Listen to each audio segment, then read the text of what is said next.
7 de la mañana con 4 minutos para conversar sobre el panorama electoral del 2027, las alianzas, el desgaste de los partidos políticos y la gobernabilidad. Ya se encuentra con nosotros el especialista en comunicación y marketing, consultor político y también exsecretario de comunicación, el doctor Gustavo Isch. Doctor, muy buenos días. Muy buenos días, Virginia. Muchísimas gracias por la invitación. Doctor, se ha dicho que las elecciones seccionales de este año pondrán a prueba la calidad de la democracia en Ecuador. ¿Comparte esa afirmación? ¿Qué dice usted? Bueno, me parece que todas las elecciones de un tiempo acá en el país han puesto a prueba la democracia. Tenemos casos en los que la falta de transparencia o las críticas, las sospechas, las suspicacias de algunos sectores, no solamente de organizaciones políticas, sino de la ciudadanía, han cuestionado, por ejemplo, el trabajo de los organismos de control electoral, la transparencia de las votaciones. Tuvimos el caso Apagón, ¿verdad? Y algunas otras situaciones similares, como en la elección de Guillermo Lasso, cuando Yacu Pérez no pasó a la segunda vuelta, extrañamente se sumaron unos votos, en fin. Y hoy por hoy esa circunstancia sigue permanente, sigue vigente, mejor dicho, cuando se adelantan las elecciones bajo el argumento de un problema potencialmente difícil en términos climáticos. Y el Ecuador ha ido a elecciones en medio de una crisis política y energética muy severa, y luego en medio de la pandemia. Es decir, que no tenemos realmente los ecuatorianos un sistema político electoral que siempre esté absolutamente limpio y fuera de toda duda, de toda sospecha, así como de las decisiones o de las acciones que toman algunos de los actores que están en el poder y que utilizan precisamente ese poder institucional para hacer campaña anticipada. Es decir, ¿se debe reconstruir el sistema electoral, doctor? Sí, sin duda, pero el sistema electoral es uno de los elementos a los cuales hay que ponerle la mano de la mejor manera, con técnicos, con especialistas que vayan a revisar lo que el código de la democracia en este momento está fortaleciendo o más bien está debilitando en términos de los procesos electorales. Hay que pensar que la crisis política del país tiene mucho que ver también con el declive de las organizaciones políticas. Esto viene arrastrándose por lo menos desde inicios del 2000, cuando las elecciones las gana Rafael Correa, que era prácticamente un desconocido, no tenía ni siquiera el 4% de conocimiento, y gana las elecciones. ¿Por qué razón? Porque tuvo un discurso en el que enfrentó los problemas estructurales del país con propuestas de solución, y era una persona, era un candidato, era un político nuevo. Y el Ecuador ha estado desde ese tiempo, e incluso quizás antes, buscando nuevos políticos, nuevos rostros que puedan enfrentar estos problemas estructurales de pobreza, de inequidad, etcétera. El caso de Lucio Gutiérrez, el caso ahora del actual presidente, que también tenía muy poco conocimiento público, un joven que termina ganando las elecciones, y eso es evidencia de que estos partidos políticos, de la institucionalidad política ya no da para más, no generan nuevas figuras, nuevos liderazgos, no hay nuevas propuestas, simplemente las elecciones se transforman en una especie de negocio para organizaciones políticas que prestan sus membretes o candidatos que quieren estar vigentes, pero que ya realmente no tienen una relación adecuada frente a los cambios, a las exigencias y a las expectativas de la ciudadanía. Usted mencionaba organizaciones políticas. En ese sentido, lo que se ha mencionado por especialistas es que dicen que no hay estructuras, no hay militancia, y por eso en ciertas localidades pequeñas de nuestro país son cooptadas por el crimen organizado, doctor Isch. Sí, se había advertido desde hace algunos años por las experiencias de Colombia y de México, que la puerta abierta para las estructuras criminales era precisamente estos espacios habilitados por elecciones seccionales. Y por lo que usted señala, Virginia, en las elecciones seccionales uno se topaba con viejas estructuras de caciques, de gerentes propietarios de estas organizaciones, o gracias a este código de la democracia que amplió la participación básicamente para que, con un argumento de que la democracia es para todos, es de todos, y que debería toda la población que de alguna manera esté interesada poder candidatizarse cumpliendo requisitos mínimos. Y eso generó, esas puertas abiertas generaron precisamente lo que ya se había advertido, porque esa experiencia la tuvieron Colombia y México. Desde los gobiernos locales, desde las estructuras seccionales, el crimen organizado contactaba y establecía las primeras redes de incidencia a nivel de la política, las más visibles o las más interesantes desde el punto de vista estratégico, porque era una posibilidad de posicionamiento territorial.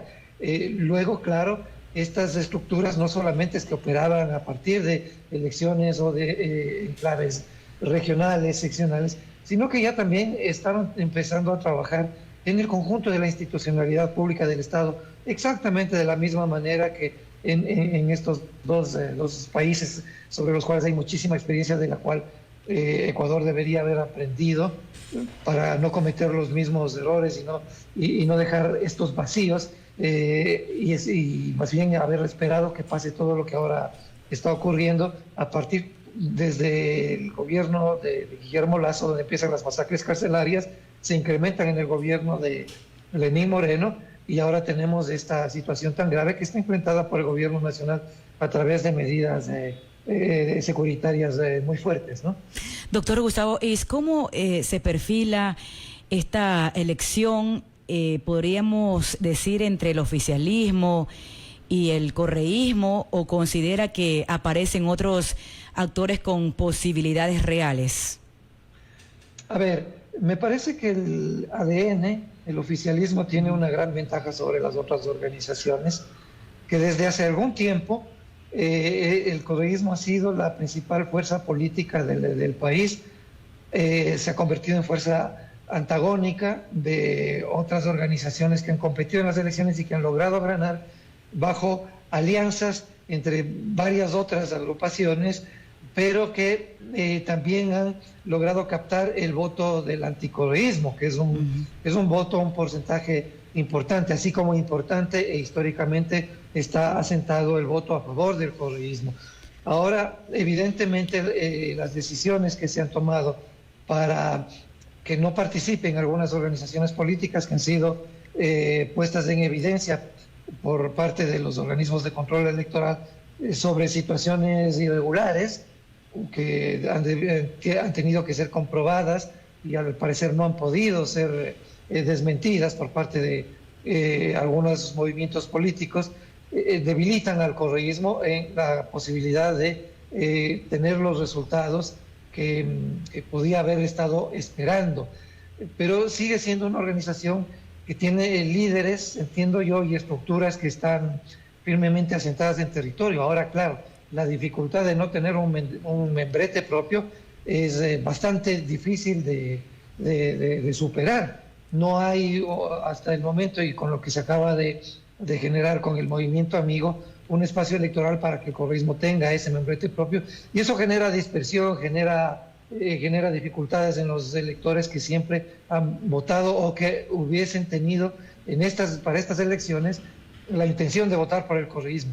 Ahora, no es que hay nuevas figuras, básicamente, Virginia, lo que hay son figuras que están siendo reencauchadas y movimientos políticos que les prestan sus membretes para que estas figuras puedan competir en las elecciones.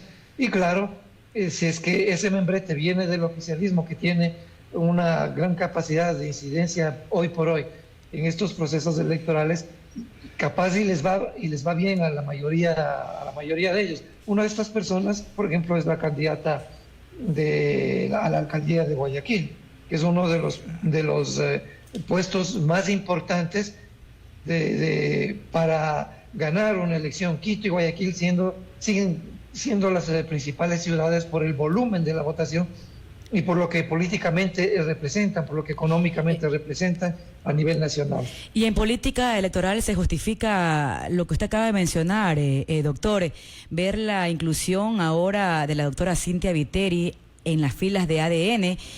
Ya sabemos sus antecedentes.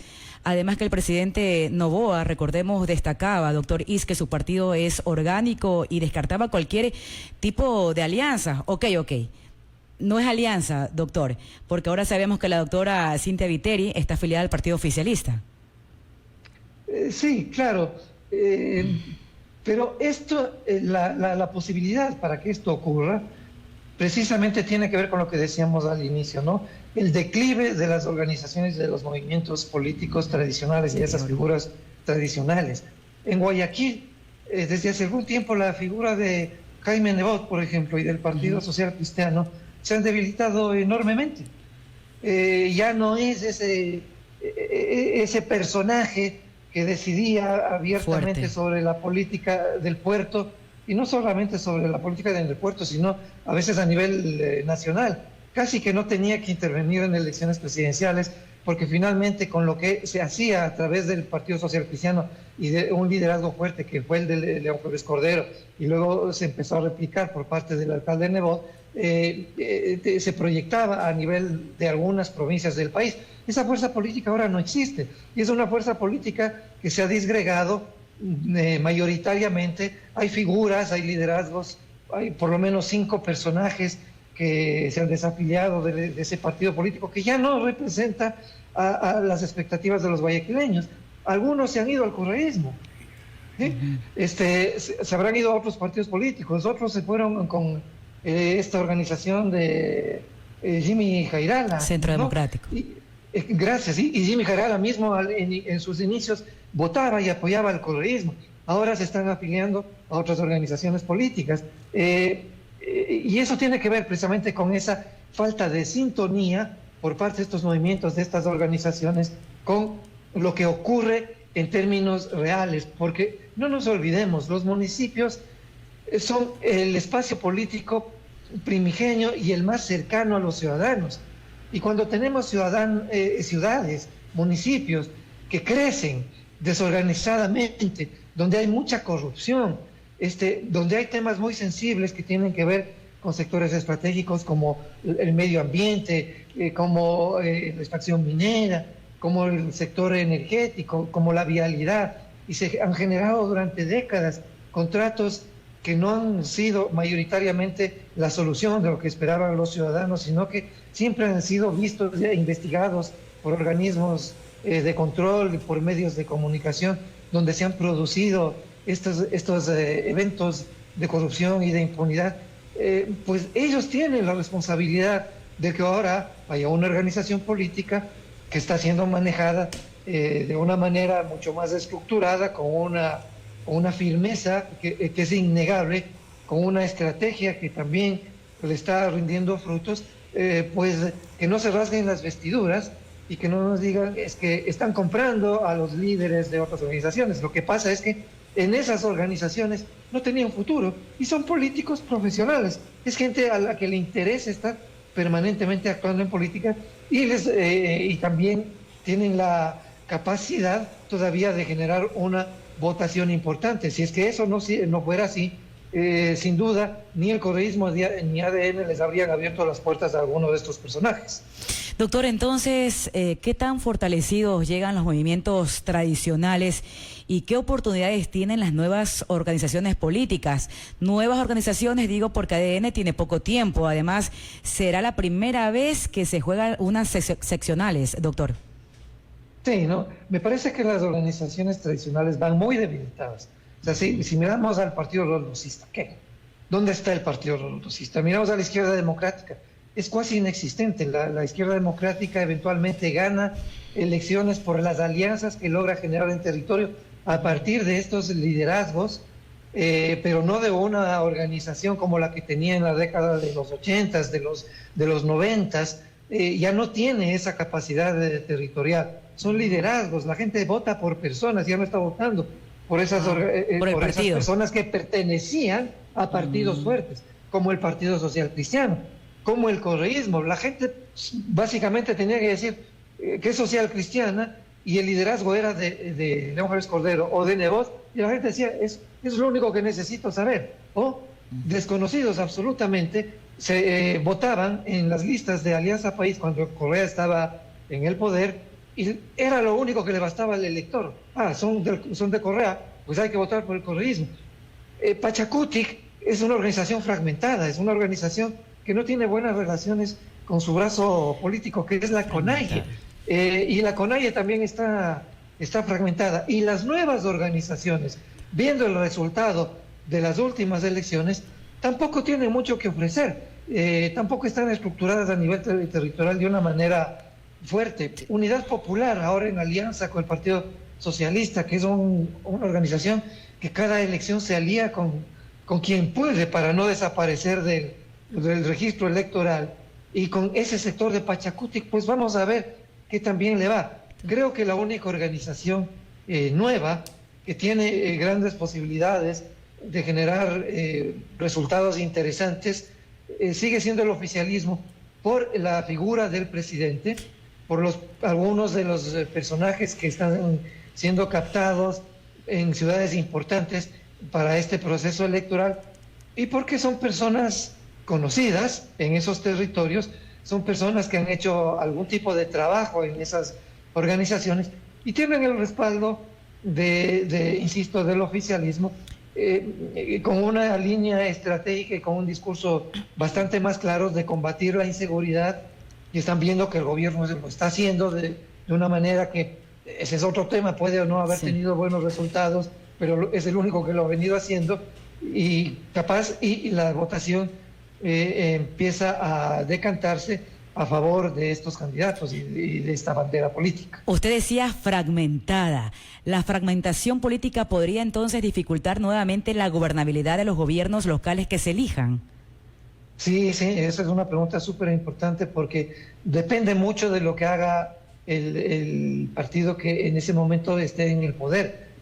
Cuando los partidos que ganan las elecciones nacionales para el Ejecutivo y para el Legislativo no hacen bien su tarea, y vienen elecciones seccionales o vienen referéndums o consultas populares, la historia del Ecuador está llena de respuestas de los ciudadanos y de los electores que prácticamente votan negativamente a favor de los candidatos de las mismas organizaciones que ganaron en las elecciones generales del país, porque es la única manera en la que el ciudadano tiene la posibilidad de expresarse en medio de estas circunstancias. Cuando han prometido mucho y no han cumplido lo que han prometido, el ciudadano los castiga en las urnas, y por eso es que si llegan a ganar también en medio de estas circunstancias, el ciudadano tiene mucha sospecha de que la transparencia de esas elecciones en periodos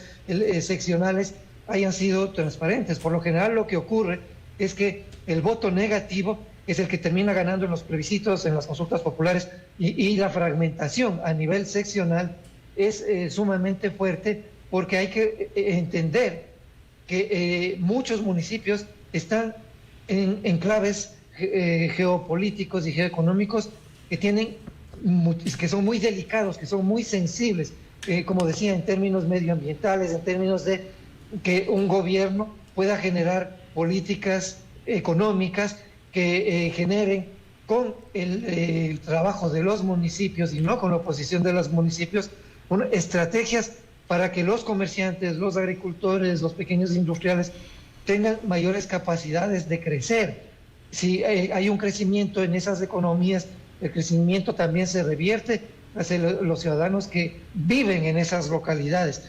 Y no es solamente ya lo que haga el gobierno nacional en términos de sus políticas económicas a nivel global, sino lo que los municipios también pueden hacer para mejorar la calidad de vida de los ciudadanos con estrategias y con proyectos de crecimiento y de inclusión en las que definitivamente tienen que hablar con los gobiernos nacionales. Cuando hay esa ruptura, esa fragmentación, va hacia territorio, se expresa en las calles. Ahora eso es más difícil debido a las políticas públicas en el tema de seguridad que van a resultar para quienes quieran hacer protesta social mucho más difíciles de lo que tenían que enfrentar en el tiempo reciente y en años mucho más anteriores, ¿no?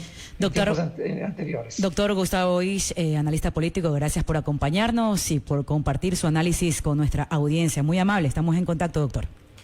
Muchísimas gracias, Virginia, y que tengan una jornada de trabajo también muy positiva en lo que resta del día y de la semana. Igualmente, doctor. Muchas gracias. Gracias. Bien, oyentes de la radio.